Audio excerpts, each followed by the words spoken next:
Desde el año 1988, en donde a través de una militancia de izquierda empecé a trabajar en favor de los más vulnerables. Lo hice de una manera totalmente sumergida en una revolución de América Latina. Estuve vinculada al movimiento armado Alfaro Vive, que estuvo totalmente relacionado con el Ejército de Liberación Nacional. Soy la comandante Manuela, que entregó las armas en 1992. Fui exiliada política desde el año 1988 hasta el año 1990 en España, en donde obtuve la ayuda del gobierno español para poder continuar mis estudios y para poder regresar al Ecuador, no solamente ayudándome emocional y psicológicamente luego de la tortura de la que fui objeto, sino también como una profesional lista para apoyar a mi país.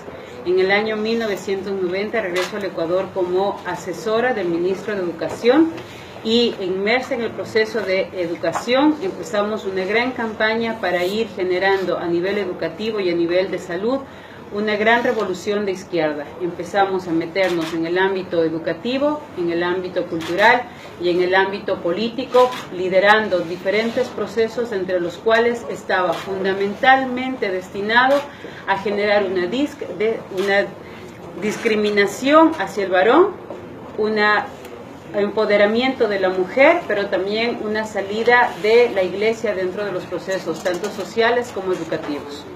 Esa fue nuestra meta como grupos de izquierda. Nos tomamos las escuelas, nos tomamos los colegios, nos tomamos las organizaciones civiles, nos tomamos los sindicatos, pero además generamos procesos en donde la división de clases fue nuestra lucha fundamental. Hombres contra mujeres, niños contra adultos. En el año 2000, luego de 1990 al 2000, empiezo a trabajar como consultora. En el 92 dejo las armas y como consultora de las Naciones Unidas gano una licitación con términos de referencia totalmente establecidos para ser la ONG responsable en un convenio tripartito entre el Ministerio de Salud como el gobierno ecuatoriano, el Fondo de Población de las Naciones Unidas y la Corporación Educativa CIDED, de la cual yo soy la representante legal hasta el día de hoy. Un convenio de $6,5 millones que ingresaban al país con el objetivo de desarrollar proyectos de salud sexual reproductiva en el Ecuador que tenían como destinatarios hacer que los maestros entreguen y difundan la anticoncepción en los adolescentes, que las organizaciones de mujeres empiecen a trabajar sobre el tema del aborto y además empecemos a trabajar en el ámbito de salud, la exclusión de los padres de familia en la toma de decisión de los derechos en función de el cuerpo de los niños, es decir, que los niños tengan acceso a la anticoncepción sin conocimiento de los padres de familia, en donde los médicos tenían que entregar anticoncepción y eso deberían darse a través de las escuelas, cosa que hoy ya es una realidad en la mayoría de escuelas y colegios. Todo esto estaba encaminado a generar un gran recurso económico, no solamente para las Naciones Unidas, sino también para las farmacéuticas que nos estaban a nosotros financiando. Y lo tengo que reconocer con mucho dolor y mucha vergüenza. Nosotros sabíamos perfectamente, y todos los técnicos y todos los consultores de las Naciones Unidas sabemos claramente que nuestros fondos, que nuestros sueldos, que nuestros contratos, que nuestros proyectos están totalmente financiados por farmacéuticas y dependen exclusivamente de la venta que nosotros hagamos para seguir financiando nuestros proyectos. Un ejemplo clarísimo de eso es que de un proyecto de $6,5 millones en 4 años, logró el éxito de recaudar, y hasta el día de hoy ustedes lo pueden encontrar en cualquier informe de las Naciones Unidas, Ecuador vende un promedio de $1,5 millones mensuales en anticonceptivos. Por eso es un negocio la implementación de las políticas de salud sexual reproductiva en todos los procesos y en todos los estamentos. Ustedes dirán, ¿y qué fue lo que hizo que nosotros nos demos para atrás? En el año 2004 nosotros somos técnicos, nosotros evaluamos proyectos, nosotros sistematizamos proyectos. En el año 2004 se hizo la primera evaluación de los proyectos de salud sexual reproductiva en Santiago de Chile, organizado por el Ministerio de la Juventud del Gobierno de Chile. En ese gobierno se dijo claramente que más del 50 y pico % de mujeres estaba en la zona urbana con conocimiento y usando anticoncepción, estaban en la zona urbana el más del 70 y más del 53% de jóvenes adolescentes tenía conocimiento del uso de la anticoncepción a través del sistema educativo. ¿El resultado cuál fue?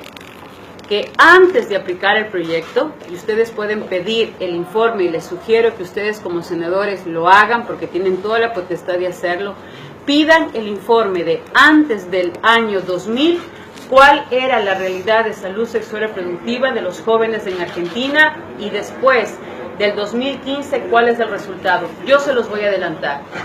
Los proyectos de salud sexual y reproductiva, en donde exclusivamente están basados en la entrega de anticoncepción a adolescentes, quintuplicaron el embarazo adolescente. Antes de la entrega de estos proyectos, los jóvenes iniciaban su vida sexual entre los 17 y 18 años. Actualmente en América Latina, el inicio de la vida sexual de los jóvenes está entre los 12 y 13 años. Se ha quintuplicado las enfermedades de transmisión sexual.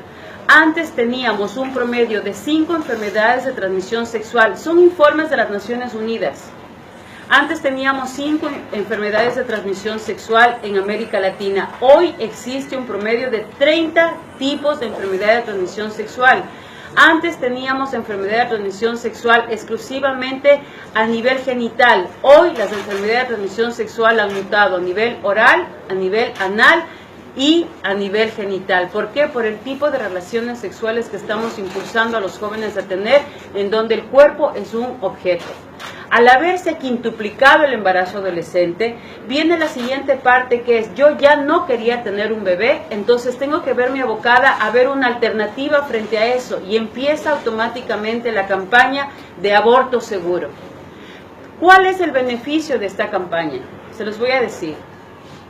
Yo, como Naciones Unidas, vendía anticoncepción a los países a través del Ministerio de Salud Pública.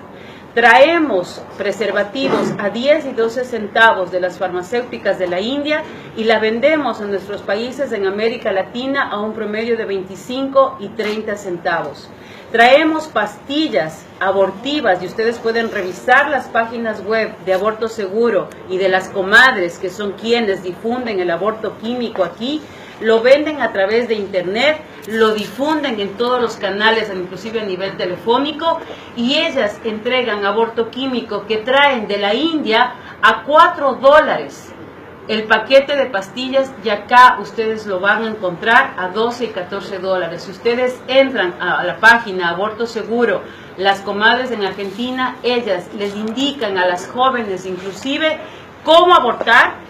Y es tan escalofriante lo que ustedes van a encontrar en esa página, que inclusive les dicen cómo colocarse las pastillas, cuántas pastillas tomarse, cuántas introducirse a nivel del conducto vaginal, y luego les dicen: una vez que te has tomado las pastillas, vas a sentir un dolor que es insoportable. Muerde una toalla para que aguantes el dolor y empieza el proceso de pujo. Si empiezas a llenar más de 2 toallas higiénicas en el proceso de 1 hora, te recomiendo ir al médico, pero no les digas que te tomaste la pastilla. Por eso es el aborto confidencial. ¿Cuánto ganan en cada pastilla? Ganan más del 100% por pastilla.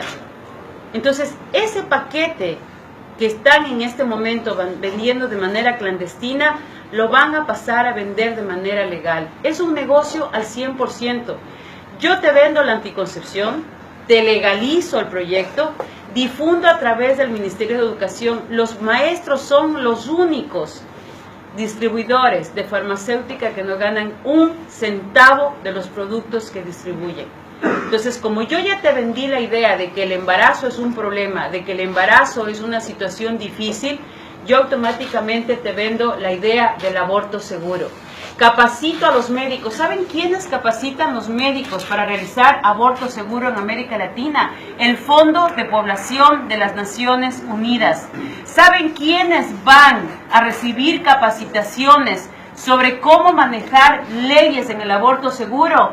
Averigüen quiénes han sido los diputados, los senadores que han recibido capacitaciones de las Naciones Unidas, en donde yo hacía eso.